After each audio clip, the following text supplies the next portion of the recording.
putting power down, so he went directly for the pylons. But it looks like he's got, there we go, he's got a base defense in play, and he's managed to drop and destroy that last pylon. It looks like the Warp Prism's considering coming back in here, going to try to save these photon cannons, but that's way too late. Zerglings are small, they're easily killed, but they are extremely destructive against enemy buildings. Now we do see the Warp Prism is moving along with 2 Colossus in it, getting dropped onto that high yield expansion, laying down a ton of damage. We really need to see them focus all the workers to take advantage of the ground splash damage available. Yeah, the Colossus does a lot of splash damage. Not that great against buildings, but very effective against small units like those Zerglings. If he can get the splash off, he can do some damage. But it looks like the Zerglings, they've taken one down. He really needs a wall in front of those Colossus. They're big, they're pretty tough, but not for cost. Oh, and there's the Zealot wall that's going to help him protect him. He's got a single Hydra moving in. That's not much of a threat, but the Zerglings are going to manage to take down that Colossus, and it looks like the Zerg are going to survive a little bit longer. That's right. And those Zerglings, as soon as they were able to get the surround on that Colossus, it really didn't have a chance anymore, especially combined with all the Hydraless backup.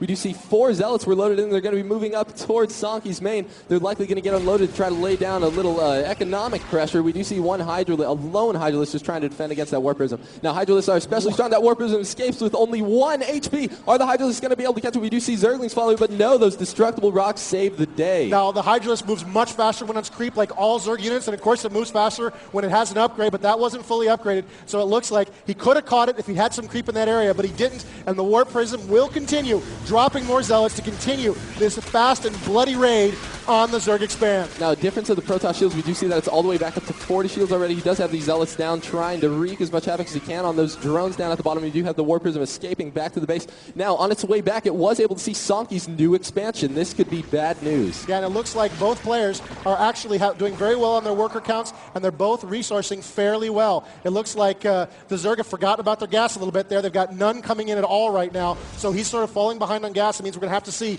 more Zerglings from him and less in the air, less really effective forces. This is a really loss for him not to be resourcing his gas as well as he needs to be. That's right. The Zerg player right now only has a lone extractor. It was actually entirely depleted, but he likely just finished this other one. But there's only 148 remaining. It appears that those Zealots really did their job. Yeah, absolutely. Keep the harassment up. Keep the pressure on him. And it looks like while they're both resourcing very, very well, it's going to be a little bit harder for the Zerg unless he can take advantage of those high-yield resources and really make use of them in this coming fight. Now, Warp Prism is moving around the side here. He's likely going straight for that expansion. I'm not sure that Sanki is aware that Yellow knows exactly where that expansion is. We do see a few photon cannons out there, but are they enough to hold off all of those Zerglings and Hydralisks? Yeah, it looks like that's going to be quite a wall, and he's really protecting his expansion there while he continues to harass with this lone, badly damaged Warp Prism. It's got all its shield backs because shields regenerate very, very quickly. Oh my goodness, a couple of Colossus. That might be a problem.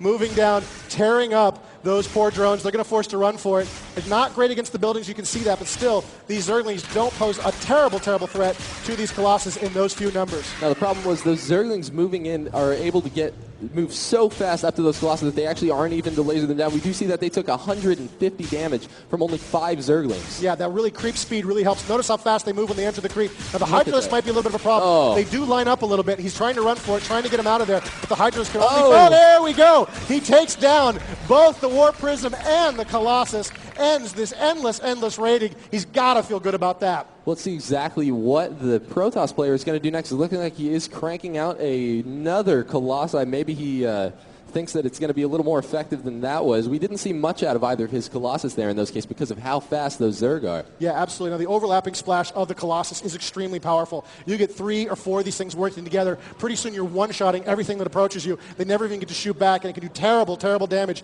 to an army, especially units like Hydralisks that line up so nicely for that splash attack from the Colossus. But he never got enough into play. He was often dealing with Zerglings, which swarm up around the Colossus, which really meant the Zerg player never felt the full wrath, the full power of the Colossus. So you see that both players are very even in terms of resources gathered per minute, but over on the army menu, we can tell that the blue player is able to have a 400 extra Vespene gas. That normally means that he's going to have higher tech units out on the battlefield. Yeah, and you can see he's using moving around those line of sight blockers there, trying to see what he can see. He's not seeing any Zealots hiding in there, no Protoss threats hiding out, so he can move back to his base, gather his forces, and consider his next move. And he does have the second expansion right now, so over time, this will make a big difference for the Zerg.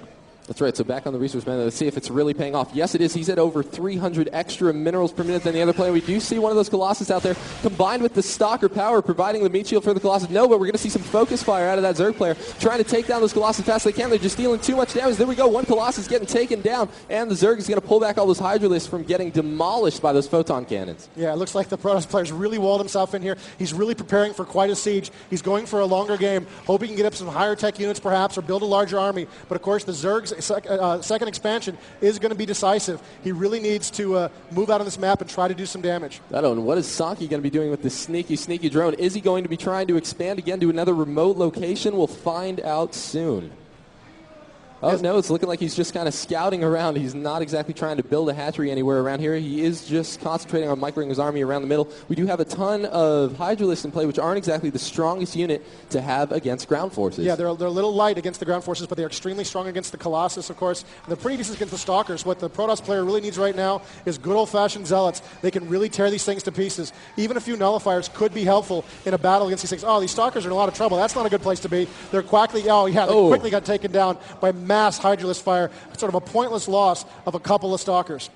And now we can see that Yellow is in it for the long haul with his ground forces. He is researching the Protoss ground weapons over there, so we're likely going to see a few more warp gates out of him. And yes, we're going to see this is the warp gate animation. We can see all those units. It only takes 5 seconds to get them warped in, and it reduces their creation cooldown by a full 10 seconds. So if you're able to micro and keep track of that warp gate that doesn't have a build queue, you're really going to pull ahead. Yeah, it really helps you in a battle this large to be able to create units much more quickly, but it can make things a little bit more challenging for you because you can't queue anything up. And it looks like the Zerg player is expanding once again. Now, both these players should be using the rocks, especially the Zerg player should be tearing up these rocks in the back to crack their way into the Protoss base. He could bypass that entire front line right now if he chose to do so, but both these players have only had a few hours with the game. They're not quite aware of all the nuances yet. He has got a bunch of Banelings coming in there. Those are actually surprisingly pretty good against base defenses. They might be able to do some damage. It's a small sapper unit. They explode on contact, but he could do some damage to that front line of photon cannons if he chooses to make a push. That's right. Those Banelings do a ton of damage to buildings. As a matter of fact, we can see now there's much different bonus damages here in StarCraft 2. The Banelings deal 55 damage to all units and an extra 45 to any structures that they hit, which means that they're going to do 100 damage each. Yeah, they're terrible damage against base defenses. Not so great against something like a war factory or a gateway. It has so many hit points, but against those lighter structures like bunkers or against photon cannons, they can be extremely effective. Of course, that was quite a ferocious line of photon cannons and stalkers the Protoss player has in play there. So I don't know if the Zerg players can be able to crack down this front door or not, but it looks like he's feeling pretty frisky and might want to try it. Ooh, there's some High Templars in the back there. We can see that Psystorm is under production. He is researching it. Will it get done in time? If it does, we can see a lot of damage done to this Zerg force. The Zerg player is going to need to make a push as soon as possible. Now, as we were talking about before, those back doors, one of the options here is that he can actually run behind his expansion. He could have made it all the way around this way to get behind the Protoss player, but he hasn't done that yet. Yeah, absolutely. Map familiarity is a huge part of the original StarCraft and a big part of StarCraft 2 as well. And you can see both of these forces are moving up here, moving into a position where they can engage against the enemy. It looks like there might be a little fight ahead of us. Whoa, and it's looking like there's going to be a large fight out front. We can see that both the players out here, we do see a ton of Banelings moving into play.